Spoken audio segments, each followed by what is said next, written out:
Hola, muy buenas noches, mis hermanas. Qué gusto saludarlas por este medio. Pues vamos a iniciar con nuestra sesión de hoy.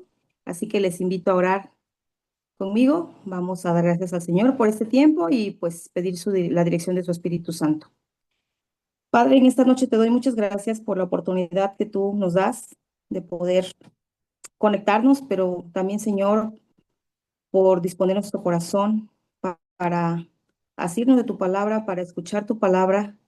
Y te doy especialmente gracias, Dios, porque tú tienes a bien esta noche usarme, que así es como yo te quiero pedir esta noche, que sea usada por ti, Señor, que de ninguna manera sea lo que yo pienso, lo que yo creo, lo que yo he razonado, sino que sea tu palabra, Dios, primeramente, como has hablado mi vida durante la preparación de este tema, pero también, Señor, que sigas hablando a mí y a la vida de mis hermanas. Así que, Señor, aquí estoy, aquí estamos, y sé tú, Señor, que tú seas el que se glorifique a través de esta reunión y que tu palabra, Señor, haga un efecto positivo, un efecto para cambiar nuestras vidas. En el nombre de Cristo Jesús, encomiendo este tiempo. Amén. Continuando con esta serie sobre nuestras emociones, y como lo leyeron en el título, hoy nos vamos a enfocar en el miedo. En resumen, todas lo hemos experimentado y todas experimentamos esas emociones a diario, ¿verdad? Sin emociones, pues seríamos robots. Fuimos creados así. Esas emociones Dios las puso ahí. Y estas reacciones psicofisiológicas llamadas emociones son caracterizadas por sensaciones, por sentimientos y por pensamientos que juegan un papel muy importante en la forma en que funcionamos, ¿sí? Como seres humanos. Sin embargo, cuando estas emociones no son controladas debidamente ante las diferentes situaciones o circunstancias que atravesamos a diario, causan un gran impacto en la salud mental y física de una persona y a la vida espiritual de un creyente. El miedo es justamente una de las causas que desemboca en un estado emocional como la ansiedad, que semanas atrás ya les había hablado de este tema, ¿verdad? Ahora, ¿qué es el miedo? El miedo es un sentimiento de inseguridad, riesgo o angustia. Es una sensación desagradable, intensa ante la percepción de un peligro real o imaginario. El miedo como emoción natural nos prepara para sobrevivir. Es un aviso si estamos en peligro y da una respuesta rápida y eficaz. Es como un mecanismo de defensa que funciona como un tipo de alarma o una alerta que nos avisa que algo nos está amenazando y que puede perjudicar nuestro cuerpo o nuestro bienestar. Se manifiesta inmediatamente con pensamientos negativos, con un corazón acelerado, con un pulso acelerado, ¿verdad? Temblor en las manos, en las piernas, hasta palidez, hasta vellos erizados o una reacción de escape, grito, llanto. Y leí yo un artículo escrito en una revista editado por la Universidad Autónoma de México. Y dice que el miedo se considera una de las emociones más primitivas, justamente por preparar al hombre para la supervivencia. Y me volvía yo al Génesis, porque también en la reacción de Adán y Eva en el Edén fueron completamente presos del miedo al desobedecer a Dios, ¿verdad?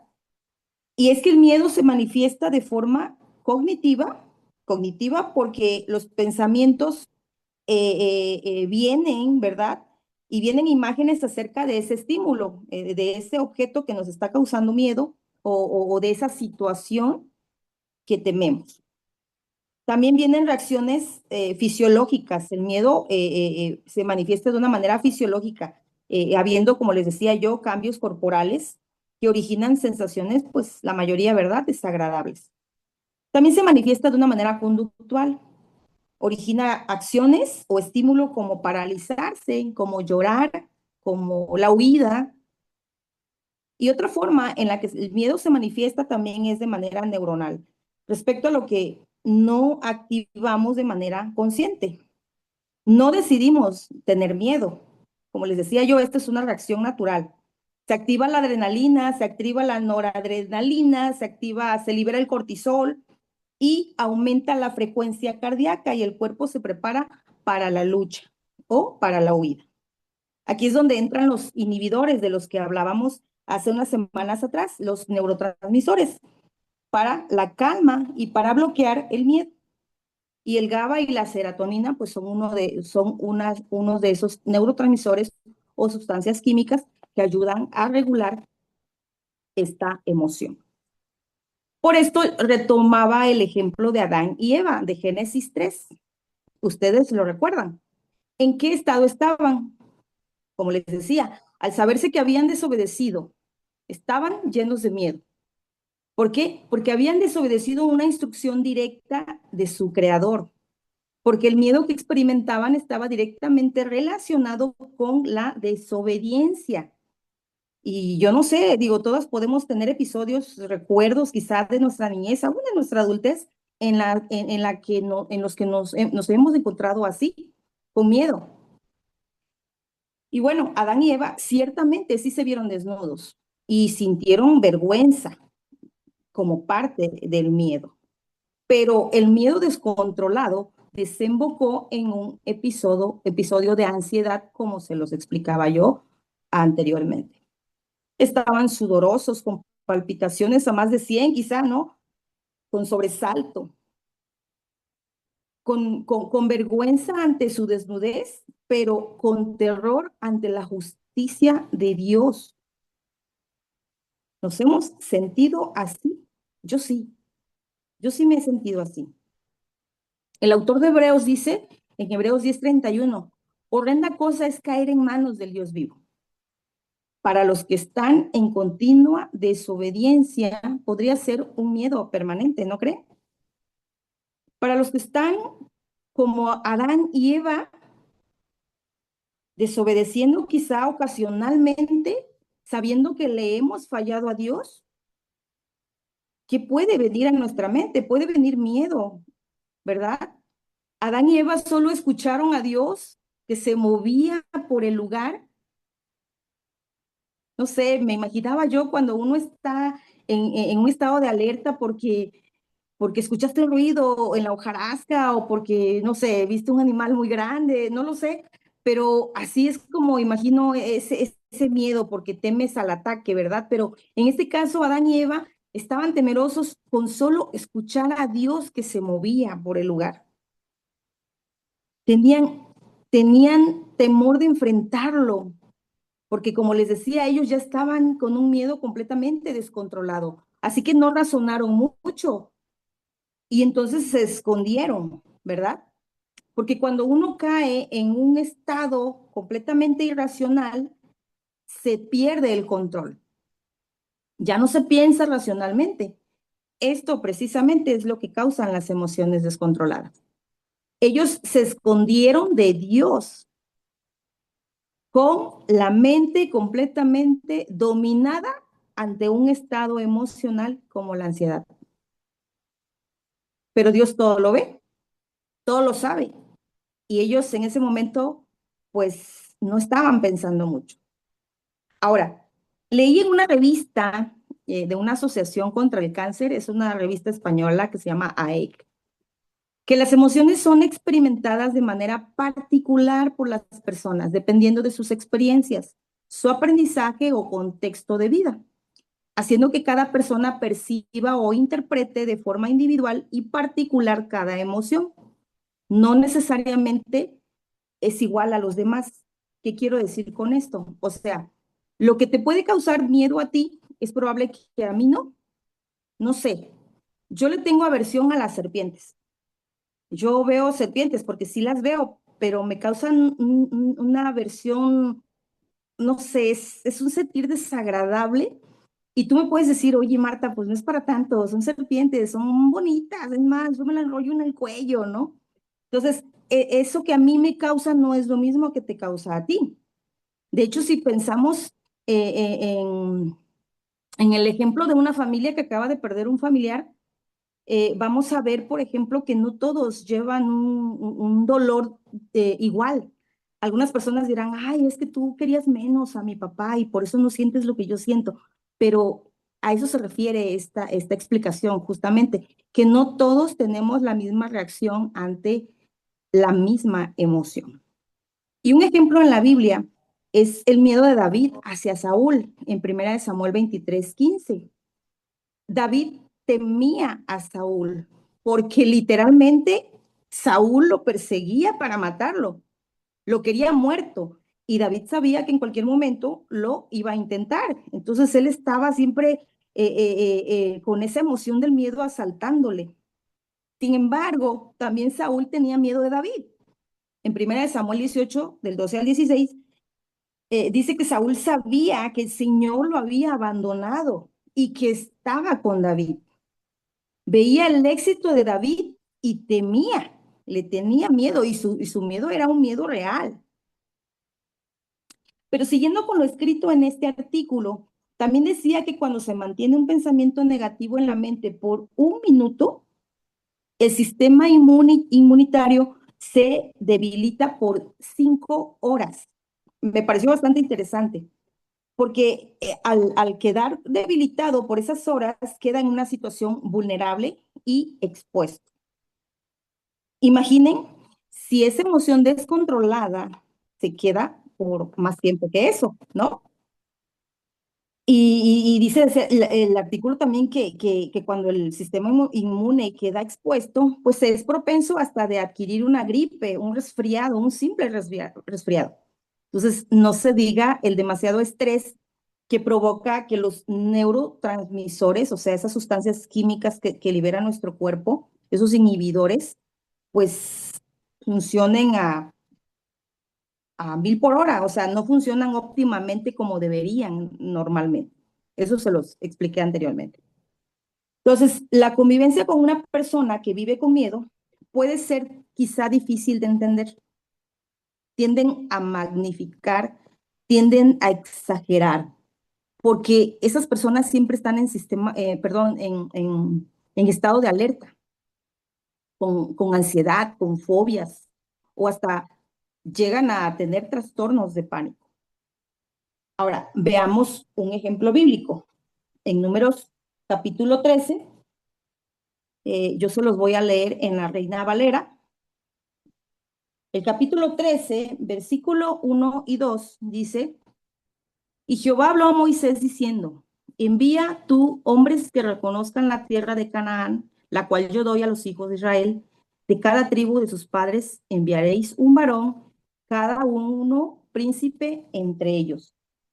Y me voy a pasar al versículo 17, después de que Moisés ejecuta esta orden de parte de Dios, pues él envía a estos hombres. Y dice, los envió pues Moisés a reconocer la tierra de Canaán, diciéndoles, subid de aquí al Negev y subid al monte y observad la tierra como es. Y el pueblo que la habita, si es fuerte o débil, si poco o numeroso, cómo es la tierra habitada, si es buena o mala, y cómo son las ciudades habitadas, si son campamentos o plazas fortificadas, y cómo es el terreno, si es fértil o estéril, si en él hay árboles o no, y esforzaos y tomad del fruto del país. Y era el tiempo de las primeras uvas. Y ellos subieron y reconocieron la tierra desde el desierto de Sin hasta Rehob, entrando en Amat. Y subieron al Negev y vinieron hasta Hebrón, y allí estaban Aimán, Sesai y Talmai, hijos de Anac. Hebrón fue edificada 7 años antes de Zoán en Egipto. Y llegaron hasta el arroyo de Escol, y de allí cortaron un sarmiento con un racimo de uvas, el cual trajeron 2 en un palo, y de las granadas y de los higos. Y se llamó aquel lugar el Valle de Escol, por el racimo que cortaron de allí los hijos de Israel. Y volvieron de reconocer la tierra al fin de 40 días. Y anduvieron y vinieron a Moisés y a Aarón y a toda la congregación de los hijos de Israel en el desierto de Parán, en Cádiz, y dieron la información a ellos y a toda la congregación, y les mostraron el fruto de la tierra. Y les contaron diciendo, nosotros llegamos a la tierra a la cual nos enviaste, la que ciertamente fluye leche y miel, y ese es el fruto de ella. Mas el pueblo que habita aquella tierra es fuerte, y las ciudades muy grandes y fortificadas. Y también vimos allí a los hijos de Anac. Amalek habita el Negev y el Eteo. El Jebuseo y el Amorreo habitan en el monte. Y el Cananeo habita junto al mar y a la ribera del Jordán.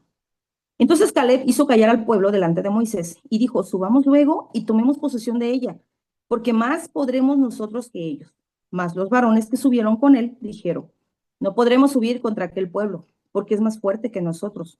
Y hablaron mal entre los hijos de Israel de la tierra que habían reconocido, diciendo, la tierra por donde pasamos para reconocerla es tierra que traga a sus moradores, y todo el pueblo que vimos en medio de ella son hombres de grande estatura. También vimos allí gigantes, hijos de Anac, raza de los gigantes, y éramos nosotros, a nuestro parecer, como langostas, y así les parecíamos a ellos. Y bueno, quise tomar esta lectura porque, como lo leímos, el Señor hizo una promesa al pueblo de Israel desde hacía mucho tiempo atrás. Y esta promesa es que les daría a la tierra, una tierra prometida donde fluye leche y miel. Así se los prometió. Y era el tiempo de poseer esa tierra. Se acercaba el tiempo, como leímos, ¿verdad? Entonces Dios le ordena a Moisés que envíe 12 hombres a explorar esa tierra, como ya lo leímos también, y diversas versiones, incluyendo la que acabamos de leer, que es la Reina Valera 60, dice, yo doy, el Señor dice, yo doy, la tierra que yo doy. Esa tierra era lo que Él ya les había prometido, solo tenían que ir y tomarla, ¿verdad? Pero para esto, pues fueron a explorar y ya leímos todo lo que sucedió, qué fue lo que vieron, y ciertamente tomaron en cuenta todo lo que Moisés les dijo que tenían que observar. Pero vemos el regreso, ¿verdad? De estos hombres después de 40 días y vienen con fruto de la tierra, vienen asombrados, vienen maravillados y confirmando que ciertamente era la tierra que Dios les había prometido, era una tierra fértil, era una tierra próspera, una tierra donde fluía leche y miel. ¿Era suficiente para confiar? Una promesa vista tal cual el Señor se las había descrito. Era palpable, ¿verdad? Era palpable. Pero el pueblo que habitaban esas tierras eran fuertes. Las ciudades estaban bien fortificadas y entonces dijeron, y también vimos allí a los hijos de Anac en el versículo 22. Mencionan en ese momento el objeto del miedo, del miedo que les estaba causando o que les causó en ese momento. Y fue, no lo pudieron evitar, es más, hasta reconocieron a los hijos de Anac con nombres. Dice, allí estaban a Imán, Sesai, Talmai. Eran hombres con una estatura superior, así se les describe en algunos libros de la Biblia. Y cuando ellos mencionan que eran hijos de Anac, se referían a que eran descendientes de una raza de hombres gigantes. Se considera a Goliat también un descendiente de los anaquitas. Entonces, se describe a estos hombres como hombres fuertes, como hombres de cuello largo y eran más altos de un hombre común. Y bueno, el punto de todo esto es que estos hombres impresionantes, pues presentan o representan un gran obstáculo físico para los israelitas. Ubicaron muy bien, si leímos, ¿verdad? Ubicaron muy bien a los amalecitas, a los hititas, a los jebuseos, a los amorreos, a los cananeos, pero por nombre ubican a estos guerreros gigantes, a estos hombres grandes, ¿verdad? Estos hombres que eran singulares, quizá eran famosos por ser feroces, por ser simplemente guerreros gigantes. Entonces, este miedo empieza a difundirse. Y tanto así que Caleb, uno de ellos, quiso rescatar la cordura, quiso hacerlos callar, quiso animarlos. Dice, venga, vamos, sí podemos. Pero en el versículo 32 dice, y hablaron mal entre los hijos de Israel, o sea, entre todo el pueblo. Hablaron mal de la tierra que habían reconocido, diciendo, la tierra por donde pasamos para reconocerla es tierra que traga a sus moradores. Fíjense bien lo que el miedo estaba haciendo. El miedo ya estaba transgiversando la verdad. Y todo el pueblo que vimos, fíjense, ya no era como el informe que ellos habían dado, ¿verdad? Y dice después, y todo el pueblo que vimos en medio de ella son hombres de grande estatura. Fíjense bien que el miedo exagera las cosas. Y en el versículo 33 dice, también vimos allí gigantes. Estos gigantes dice que eran, describen ellos que eran mucho más grandes que todo el pueblo. Todo el pueblo era de grande estatura. Y los hijos de Anac, raza de gigantes, dice que a nuestro parecer, a ellos les pareció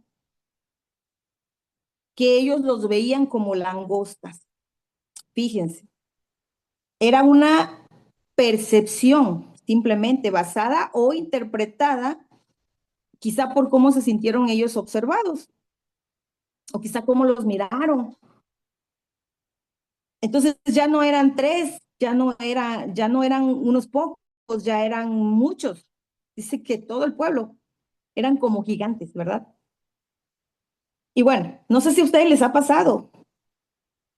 A veces nuestra percepción no necesariamente es la realidad. A veces vemos a una persona que tiene quizá una forma de ser poco simpática y de pronto ya te echó la mirada y dices, ay, creo que no le caigo bien a tal persona, pero eso es una percepción muy personal porque tú no conoces a esa persona. Y así en muchas cosas, en muchas situaciones vamos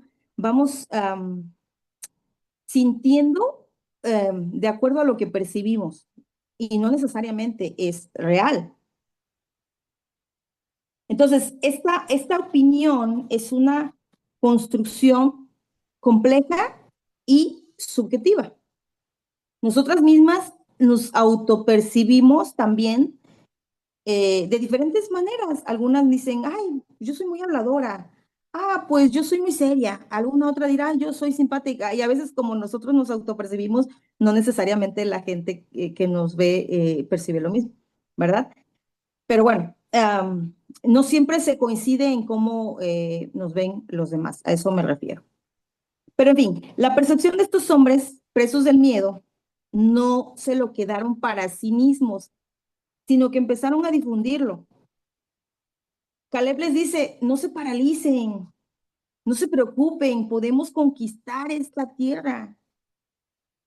Y ellos dijeron, no, no podemos, son más fuertes que nosotros. Y pues todo el miedo, todo el pueblo empezó a temer, ¿verdad? Todo el pueblo empezó a ser preso del miedo. ¿Cómo no? No, no vamos a poder. ¿Cómo Dios nos va a mandar a esa tierra, verdad? Entonces, cuando la emoción del miedo se queda más tiempo, la mente no razona. La respuesta incrédula de estos hombres era una combinación de verdad, mentira y exageración. Estos 10 espías que fueron presos del miedo se compararon con los gigantes. Por eso decían, no, no podemos vencerlos. Pero Caleb y Josué compararon a los gigantes con Dios. Entonces ellos decían, sí, sí podemos vencerlos, porque Dios está con nosotros. Entonces, dos grupos de hombres pudieron ver las mismas cosas, las mismas uvas, los mismos habitantes, las mismas ciudades, la misma tierra, pero 10 tuvieron un sentido de miedo, de fatalidad. El mal informe causó pánico, el miedo se dispersó. ¿Por qué? Porque 10 hombres temerosos pueden gritar, pueden hablar más fuerte, se escuchan más sus voces y obviamente pueden asustar más. que dos simples hombres, ¿cierto? Se enfocaron en la causa de su miedo y perdieron de vista a quien les daría la victoria.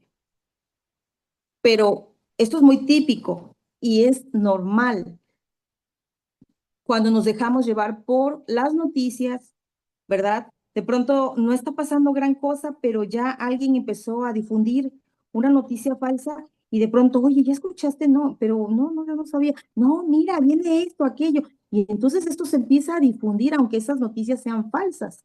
Y las redes sociales, la verdad es que hoy en día, híjole, son una mecha, son una mecha. Y muchas veces nos dejamos llevar por un mal informe y estamos allí presas del miedo. Y por ese miedo, aunque te estén diciendo la verdad, ya no la aceptas como verdad. Cuando escuchas, tranquila, no va a pasar eso. No, pero es que mira, ya viste, ya escuchaste, yo leí, me dijeron, tranquila, ten confianza, ten paz. No, pero es que dicen. Lo más práctico y basado en hechos que podemos hacer como creyentes es confiar en las promesas de Dios. La fe está arraigada en un corazón que confía en Dios y en sus promesas. Cuando el miedo se presenta, hace un efecto en la mente. La mente se predispone a encontrar soluciones. Lo que estamos viviendo ahora no está fuera del control de Dios. Como dice 2 Corintios 10:5, la segunda parte dice, llevemos cautivo todo pensamiento a la obediencia a Cristo. ¿Cómo? Reemplazando esos pensamientos de miedo por las verdades bíblicas de Dios. Si vamos a los Salmos, hay varios de ellos en los que el rey David manifiesta estar preso del miedo, y no es para menos, como les decía al principio. Desde antes de su reinado lo perseguía el rey Saúl para matarlo. Y literal se la pasó huyendo. Luego en una de sus huidas llegó con el rey Aquis. Y ahí pues no era muy apreciado por su fama, que había estado matando hombres, ¿verdad? Habían escuchado que David había matado a sus 10,000. Y entonces se enteran y dicen, no, pues aquí me van a matar también. Y entonces, si ustedes leen allí, David se hace loco para ser pasado desapercibido por el rey Aquis. Y lo hizo porque sintió temor de ser muerto. En tiempos difíciles donde la fe le faltaba también, o cuando su fe disminuía y se sabía necesitado del Señor, él venía. Y por algo es David un hombre conforme al corazón de Dios. Y sin embargo, estuvo muchas veces con miedo. Si no, vayan a los salmos, vayan al Salmo 31, 32, 55, 63. Dan a conocer esos episodios. Sin embargo, su ruego y súplica y declaración de confianza se tornaban en acción de gracias, en alabanza, en reconocimiento del poder de Dios sobre cualquier adversidad y sobre cualquier situación. Un versículo bastante interesante que a mí me llamó mucho la atención del Salmo 31 es el 5, y dice que en tu mano encomiendo mi espíritu. Misma frase que pronunció Jesús cuando estaba en la cruz. Frase que también mencionó Esteban cuando oró antes de morir. Y estas palabras expresan confianza, estas palabras expresan dependencia en su voluntad. Señor, haz tu voluntad en mi vida. En tus manos encomiendo mi espíritu. En tu mano está mi espíritu. En tu voluntad. Yo no puedo hacer nada por mí mismo, Señor, pero tú sí. Por esto la importancia de conocer a Dios, porque el conocimiento de Dios afirma nuestra esperanza en Él, ¿sí? Si sabemos quién es Él y cómo es, cómo actúa,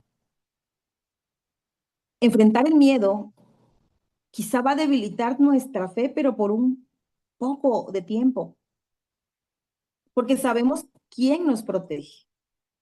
Cualquier cosa que irrumpa en nuestra vida está bajo el dominio de Dios, como lo dice Filipenses 4:6. Por nada estemos afanosas, por nada estemos ansiosas. En cambio, oremos por todo, dando gracias.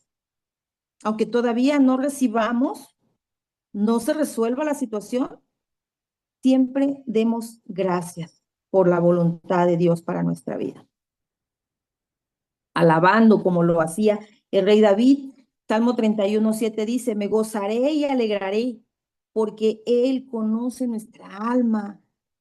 Él nos conoce en la aflicción, en la angustia. Él es un Dios cercano.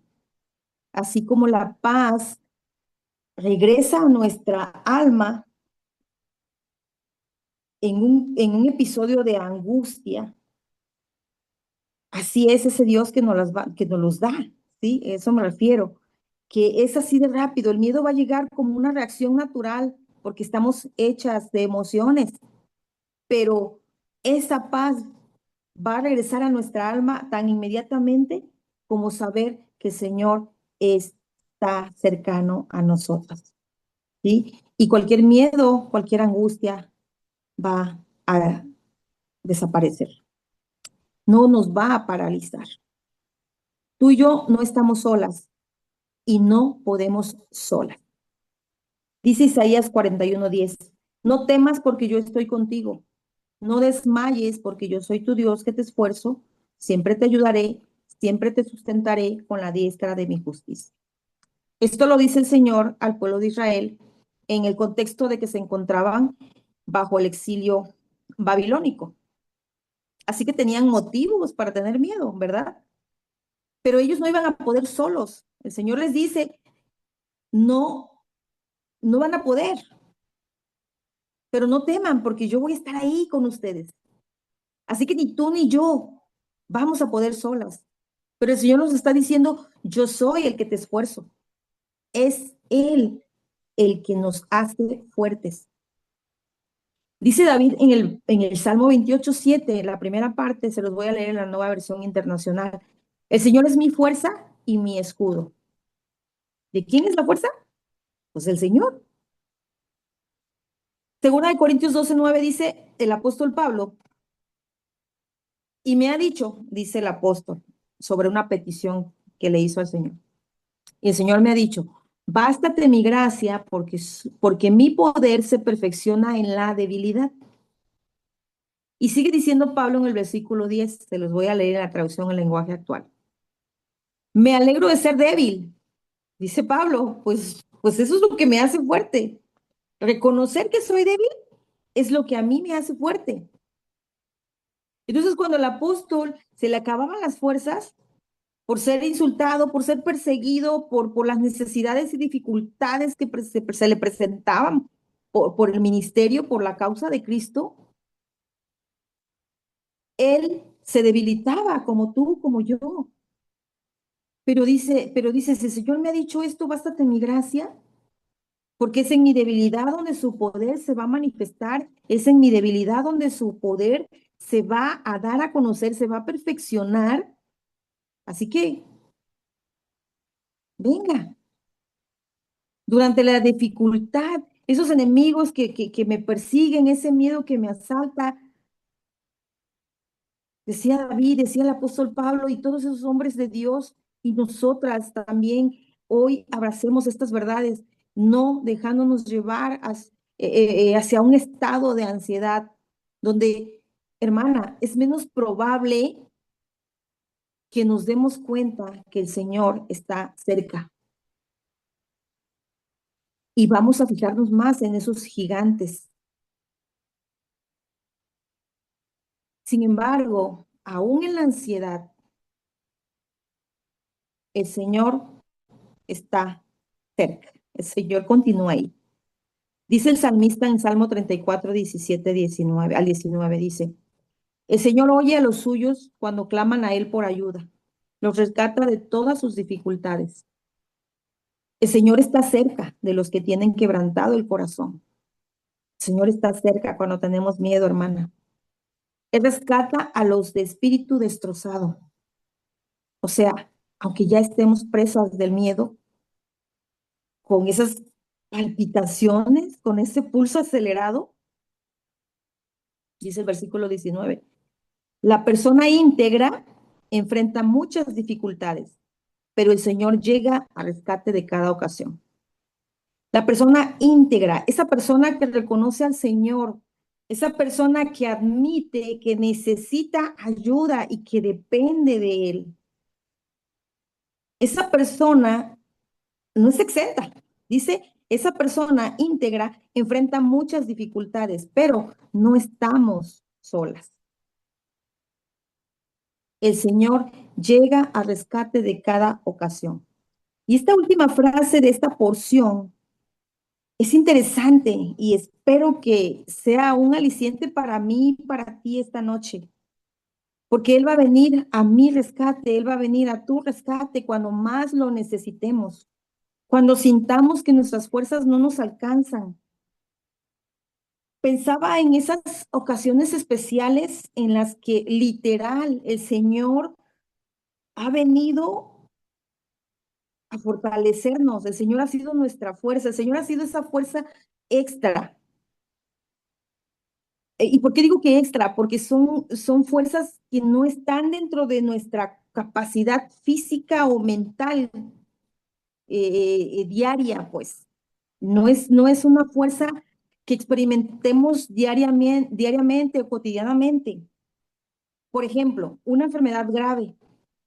No sé, quizá acabas de recibir un diagnóstico y te está siendo difícil, ¿verdad? Sobrellevarlo. Y no solamente por la noticia, sino porque realmente tú te sientes enferma.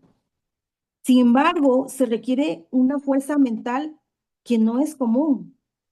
Yo conozco a muchos de ustedes que han pasado situaciones difíciles y yo misma les he dicho, wow, qué valiente eres, de verdad. No sé de dónde sacas fuerzas, digo, en una expresión, ¿no? De admiración, aunque tú y yo sabemos, y cuando me has dado la respuesta y dices, pues ya sabes de dónde, ¿verdad? Y bueno, ese es un ejemplo, porque el Señor nos lleva de una manera tan maravillosa que volteamos hacia atrás y no creemos realmente de que lo logré, ¿no? Pero si tú y yo sabemos quién se debe llevar la gloria, pues es el Señor, porque es de Él que vienen las fuerzas. Y otro ejemplo que puedo quizá darte es, no sé, alguien que perdió un hijo, alguien que perdió un esposo, ¿no? Y a veces no encuentras palabras para consolar a esa persona, pero esa persona puede decirte, no, estoy bien, estoy fortalecida en el Señor. Y ella misma quizá no se puede explicar por qué está bien, por qué está eh, entera. ¿Por qué? Porque el Señor le ha dado esa fuerza extra para esa ocasión, ¿sí? Y un ejemplo pues más físico, más es cuando una persona, una mujer requiere la fuerza física para un parto, por ejemplo. No es que las mujeres vayamos por allí, ¿verdad? Teniendo esa fuerza para expulsar un bebé, sino en ese momento se requiere una fuerza extraordinaria y esa fuerza extraordinaria es experimentada en el cuerpo de una mujer. Entonces, quise dar esos ejemplos como para que imaginemos de qué manera el Señor actúa, como dice el salmista aquí, el Señor llega al rescate de cada ocasión. No es que todos los días estemos experimentando quizá esa fuerza extraordinaria, sino que el Señor llega en su momento exacto a darnos esa fuerza. Creo que el salmista se refiere a esto cuando dice que el Señor llega al rescate de cada ocasión. ¿Por qué? Porque no es siempre, es cuando se requiere. Por eso es que dice el Señor, no temas, no temas, porque cuando el miedo aparezca, yo voy a estar ahí. No veas a los gigantes que vienen sobre ti ante esa situación, ante esa circunstancia que estás atravesando. No cunas de pánico, ni tampoco cunas de pánico a los demás. Espera en el Señor. Él está cerca. y oye a los suyos. ¿Cuándo? Cuando lo buscamos, cuando clamamos a Él. Él nos libra de todas nuestras dificultades. De Él viene la fuerza para pasar ese valle oscuro, ese camino espinoso, esa tormenta que viene destrozando, ¿no? Amenazando. Él nos va a dar la fuerza para enfrentar esa enfermedad, la soledad, el abandono. Dice el Señor en Isaías, yo soy tu Dios que te esfuerzo. Él es quien está a cargo y nos da la fuerza. Y ese solo motivo debería ser suficiente para confiar, ¿no crees? Y no solo para confiar, sino también para tener esperanza de que cualquier miedo que aparezca no va a ser permanente. Dios es un Dios presente, es un Dios todopoderoso, es un Dios soberano y Dios no está limitado a nuestra debilidad. Imaginen si el Señor estuviera limitado a nuestras debilidades. Al contrario, ya leímos en su palabra que es en nuestra debilidad donde se perfecciona y se manifiesta su poder. ¿Ante qué? Ante las diversas situaciones, porque hay muchísimas. Yo hice una lista solo de algunas y pudiéramos enfrentar un miedo real como a morir ahora, ¿verdad? No sé tú, pero hay personas que tienen miedo a morir hoy. Hablan de, no sé, yo te digo, oye, hermana, ¿puedes morir hoy? Y vas a decir, ay, Marta, cállate, no digas eso, ¿no? No sé, quizá porque vemos a nuestra familia en desorden, quizá porque todavía no vemos a nuestros hijos convertirse al evangelio, quizá porque todavía sentimos que vamos a arreglar, hay cosas todavía por arreglar, ¿no? Cosas inconclusas, quizá. El pastor mencionaba uno el miércoles y bueno, lo traigo porque la verdad, cuando lo escuché dije, sí, es verdad, eso debería causarme miedo. Y me lo causó en ese momento porque fue muy crudo para mí. Escúchenla, el tema del miércoles, de si estamos realmente llevando el mensaje. El Señor nos va a demandar. Estamos llevando su mensaje, ¿verdad? Y Él mismo nos dice, no temas, vamos obedeciendo a su mandato. Un miedo irreal, por ejemplo, podría ser también como pensamientos de algo que puede salir mal. Y esos miedos nos asaltan. Yo creo que esos nos asaltan a diario, que algo puede salir mal, no sé, sobre un proyecto, sobre un emprendimiento, sobre tomar una decisión equivocada, ¿verdad? Otro ejemplo es un miedo social.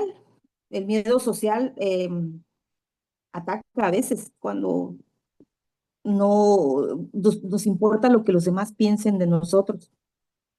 Un miedo físico, un dolor, un dolor frecuente, persistente, un accidente, o ser objeto de la delincuencia, ¿verdad? Y ser lastimados. Algo muy de moda hoy, por ejemplo, es el temor al compromiso, el miedo al compromiso. Los jóvenes no se quieren comprometer y no solamente los jóvenes, las personas en general. No queremos comprometer nuestro tiempo, nuestros recursos con otras personas. No se diga con la iglesia. Por ejemplo, miedo a ser descubierto, no sé, cuando se está cayendo en algo ilegal o fuimos objeto de algo chueco, algo ilegal, y tememos ser descubiertos porque eso podría traernos consecuencias quizá legales o consecuencias sociales. El miedo a la soledad, ¿no? Ya murieron tus padres, no tienes hijos, o eres hija y quieres estar siempre con tus padres y temes perder a tus padres, ¿verdad? Porque como seres humanos somos seres sociales, necesitamos compañía y podríamos estar negándonos o tener miedo a quedarnos solas. Y como les decía al principio, también pues el miedo a la muerte. No solamente por nosotros, sino también perder a alguien que amamos, alguien que queremos, que siga ahí, ¿verdad? No nos gusta pensar en que esa persona nos puede faltar y que alguien muy cercano, muy querido fallezca y eso nos causa temor. Y así podríamos estar mencionando muchísimos ejemplos de muchos miedos más comunes entre nosotras, a eso me refiero. Y sí, Eso es normal, como les decía, pero el Señor nos va a dar la fuerza para vencer. ¿Sí, hermanas? Si le buscamos y si acudimos a Él en total dependencia, como dice David, como dijo Jesús, como lo dijo Esteban, en tus manos encomiendo mi espíritu. No hay por qué temer, porque el Señor está con nosotras. De ninguna manera, hermana, este es un mensaje motivacional para que tengas pensamientos positivos y sí, venga, yo soy fuerte en el Señor, sino más bien es un llamado a confiar. Ante un recordatorio de que hay esperanza en un Dios real, en un Dios que sustenta todo lo que existe,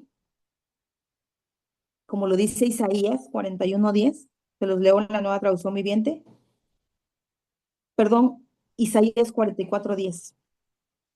¿Quién, sino un tonto, se haría su propio Dios, un ídolo que no puede ayudarlo en nada? Es una pregunta. Y se refiere a que en quién y en dónde hemos puesto o queremos poner nuestra esperanza cuando el miedo llega ante diversas situaciones de la vida.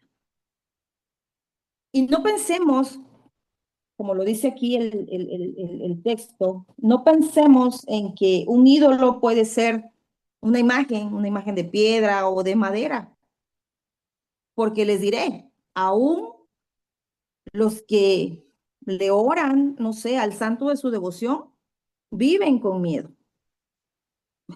O sea, esa es una realidad. Los ídolos en los que ponemos muchas veces nuestra confianza, y creo yo que es a lo que se refiere esta porción bíblica, un ídolo que no nos puede ayudar en nada. O sea, dice esta versión, ¿quién sino un tonto pondría su confianza en un Dios que no va a hacer nada por ti? Y esos ídolos muchas veces es nuestra confianza en nuestra posición, en el dinero. Pensamos, ¿y si se acaba el dinero, qué voy a hacer? ¿Y si ya no puedo pagar ese seguro médico donde me van a tratar súper bien porque ese seguro me cubre esto, aquello? Y entonces empieza el miedo, ¿verdad? No sé, ese ídolo puede ser tu trabajo, ese ídolo pueden ser tus padres, tu seguridad, la fuente de tu seguridad, porque los padres a veces vienen al rescate, ¿verdad? Nuestra seguridad o nuestro ídolo, ese ídolo puede ser el esposo, un hijo, las amistades de influencia. Si pierdo algo, y ahí está el objeto de nuestro miedo, porque tengo miedo a perder mi estabilidad, mi seguridad. Un ídolo es cualquier cosa a la que se le da un valor superior a su naturaleza y que por supuesto ocupa el lugar de Dios. No lo sabemos hasta que lo enfrentamos y lo perdemos. Ahí es donde nos damos cuenta dónde estaba nuestra fuente de seguridad. Por esto es que el Señor muchas veces nos los quita del camino precisamente para que nos demos cuenta y nos volvamos a Él. Por esto la importancia de autoexaminarnos y reconocer delante del Señor que lo necesitamos. Autoexaminarnos y reconocer delante del Señor los objetos de nuestro miedo también nos va a llevar a confesar nuestros pecados y eso nos va a dar paz. El sobresalto que muchas veces vamos a experimentar por esta emoción del miedo va a llegar, pero no perdamos nuestra vista del Señor, no pongamos nuestra confianza en otras cosas más que en Él y dependamos de Él, porque Él va a llegar a rescatarnos. Pero no vamos a confiar si no conocemos a ese Dios, al Dios de la Biblia. Por esto la importancia de conocer a Dios. Y de esto nuestra hermana Romy dio dos temas también muy buenos los miércoles, dos miércoles, ahí debe estar también grabado, ojalá lo puedan escuchar, porque necesitamos verdaderamente conocer a nuestro Dios. Él es poderoso, Él es fiel, Él es misericordioso, es justo, es amoroso. Él es un Dios cercano. El Salmo 148, del 18 al 20, se los voy a leer en la traducción en lenguaje actual, dice, siempre estás cerca de los que te llaman con sinceridad. Tú atiendes los ruegos de los que te honran, les das lo que necesitan y los pones a salvo. Siempre estás pendiente de todos los que te aman. Solo conociendo a Dios vamos a poder confiar en Él. Y sabiendo la voluntad de Dios para nuestra vida, vamos a hacer verdaderamente o vamos a buscar verdaderamente la forma de vivir para Él, como lo dice Colosenses 1:10. Entonces la forma, quiero terminar con esto, entonces la forma en que vivan siempre honrará y agradará al Señor, y sus vidas producirán toda clase de buenos frutos. Mientras tanto, irán creciendo a medida que aprendan a conocer a Dios más y más. Y de eso precisamente se trata esta miniserie de charlas, que estemos conscientes que no somos perfectas, que fallamos, pero si ponemos nuestra confianza en el Señor, reconociéndonos que no podemos solas, que necesitamos al Señor, estamos reconociendo que dependemos de Él. Y eso es lo que el Señor quiere, que aprendamos a depender de Él. Y conociendo su naturaleza es como nosotros vamos a poner toda nuestra confianza en Él. El miedo va a llegar, el miedo nos va a asaltar, pero el Señor es un Dios cercano. Y Él todo lo sabe, todo lo sabe. Así que no temamos, porque Él está con nosotros. Amén. Así que vamos a dar gracias al Señor y gracias a Dios por este tiempo y gracias a Dios porque nos sabemos sus hijas y seguramente Él va a seguir obrando en nuestra vida, ¿verdad? Así que hagamos suya su palabra y sus promesas. Señor, muchas gracias. Gracias por este tiempo y gracias, Padre, porque eres un Dios cercano. Eres un Dios que está al tanto de cualquier situación, está al tanto de cualquier temor, cualquier miedo que pueda venir a afectar nuestra vida en esa emoción natural, Señor, así como tú nos diseñaste. Pero, Señor, cuando ese miedo asalte, cuando ese miedo llegue, cuando nuestro cuerpo reaccione naturalmente ante esta emoción, no permitas, Padre, que nos olvidemos que tú estás cercano, que tú estás ahí para rescatarnos, que ese miedo va a pasar, que no se va a quedar mucho tiempo porque tú estás ahí. Así que, Padre, esta noche afirma nuestra confianza en ti, afirma esa esperanza en ti, porque solo así, Señor, vamos a vivir en paz. Vamos a experimentar tu paz, porque tú eres un Dios de paz. Gracias porque eres un Dios real. Gracias, Señor, porque tú nunca desechas, tú nunca te niegas a escuchar al afligido, al angustiado, al temeroso, Señor. Tú entras siempre al rescate y multiplicas nuestras fuerzas, Dios. Es verdad que ante el gigante tememos, es verdad que ante el gigante decimos no podemos, pero Señor, es verdad, no podemos, pero Señor, de ti viene toda la fuerza. Tú vas a darnos la fuerza en cualquier ocasión que se nos presente el miedo. Tú, Señor, nos vas a dar la fuerza para vencer. Ayúdanos, Padre, a confiar plenamente en tus promesas, porque tú eres un Dios fiel. Y que no actuemos, Dios, en pánico cuando veamos que esa promesa viene con otras cosas, Padre. Porque fiel es el que prometió. Así que, Padre, no permitas que veamos lo que hay alrededor, sino veamos la esencia de tu palabra, esa palabra, Señor, que es fiel y que es verdadera. Gracias, Señor, porque tú no fallas. Gracias, Señor, porque tú nos vas a llevar y nos vas a poner en esa piedra y en esa tierra seca, en esa piedra firme, en donde nos vamos a sentir seguros. Nos vamos a sentir seguras. Gracias, Señor, porque tú eres esa piedra fuerte. Gracias porque tú eres esa tierra segura en donde nuestros pies se pueden afianzar y no vamos a caer. Gracias, Señor. Gracias por la vida de mis hermanas. Gracias por la vida de tu iglesia. Gracias, Dios, por este ministerio, porque tú eres, Señor, quien nos provee todos los días de lo necesario. Y gracias, Dios, porque nos permites servirte. Bendito y alabado seas en el nombre de Cristo Jesús. Amén.